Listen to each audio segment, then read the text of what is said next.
Homelink, the integrated garage door opener, can activate systems such as garage doors, security gates, and other RF-compatible devices.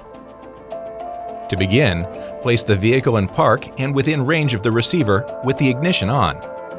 In the lower MMI display, select the button for Homelink.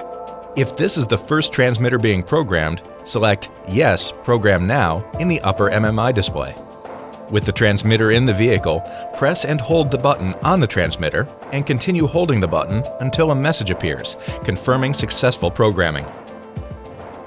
If the garage door opener uses rolling codes, the prompt will now ask to synchronize with the garage door opener.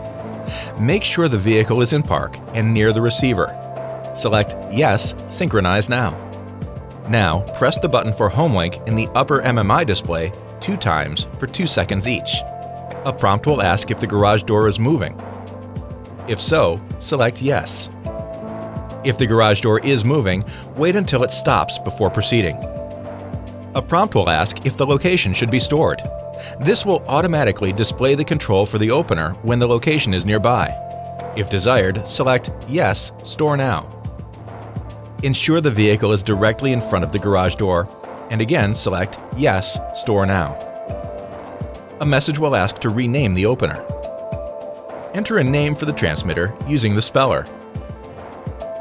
Then select OK. When complete, you will receive a confirmation message.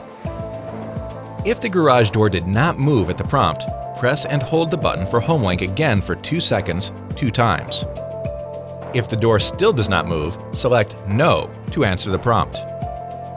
On the garage door opener, press the Program, Learn, or Set button. See the device manual for details.